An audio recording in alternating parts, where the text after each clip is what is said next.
Meanwhile, a judge in Arizona's largest county has denied a lawsuit asking for an emergency motion to extend poll hours. The state's Republican candidates for Senate and governor and the RNC filed the suit, citing printing issues with ballot tabulators. Some have seized on those machine errors to sow doubts about the integrity of the election. So I want to bring in Sean Morales Doyle, the director of the Brennan Center for Justice's Voting Rights Program, for more on that. Sean, thanks for being here. Can you clear this up for us? What happened here? Yeah, thanks for having me. What happened here, I think, is an unfortunate example of how mistakes can be made in our elections, which is, of course, true all the time, but also a great example of how we have safeguards in place to prevent those mistakes from leading to massive disenfranchisement. So what happened was that the printers who are printing out ballots in Arizona we're not always getting enough ink on those ballots, and so they weren't all going through the tabulators correctly in polling places. But all of those those polling place tabulators have a separate place to drop a ballot if the tabulator is not working for precisely these purposes, in order to ensure that those ballots are securely held to be tabulated later, which they are now being tabulated after being held securely in those boxes.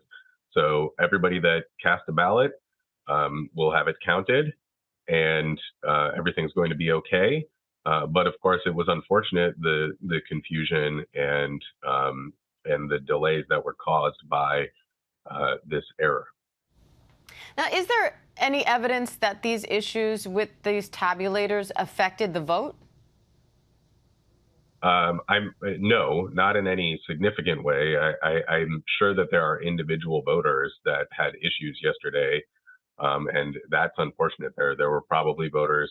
There were some reports of voters who decided to leave their polling places as a result of this issue, and if they had checked in and didn't check out before they tried to go to another polling place, or if they didn't have the time to go to another polling place, they may not have had a chance to cast their ballot. But I think those are small individual cases.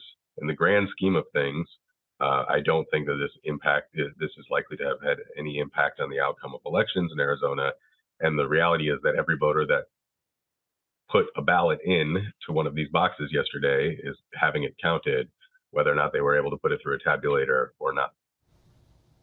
Now, more than 40,000 tweets about these errors were published in under 2 hours, and the word cheating trended on Twitter yesterday morning. How concerning is that?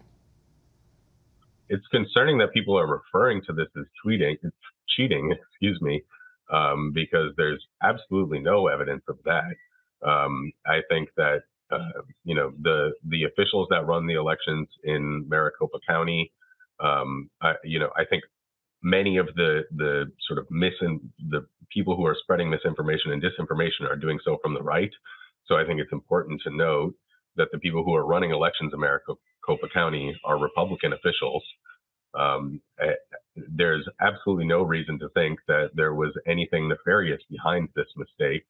And all of the votes are going to be counted. So even if there had been something nefarious behind it, the safeguards ensured that nothing would go wrong. So I think what's unfortunate is that we live now, after the 2020 election, in a world where far too many people are willing to believe conspiracy theories about our elections and have been convinced that our elections are rigged.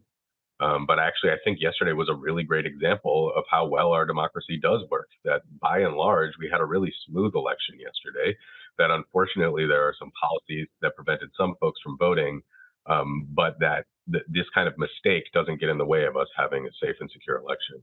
All right, Sean Morales Doyle from the Brennan Center. We appreciate it. Thank you. Hi, everyone. George Stephanopoulos here. Thanks for checking out the ABC News YouTube channel. If you'd like to get more videos, show highlights, and watch live event coverage, click on the right over here to subscribe to our channel. And don't forget to download the ABC News app for breaking news alerts. Thanks for watching.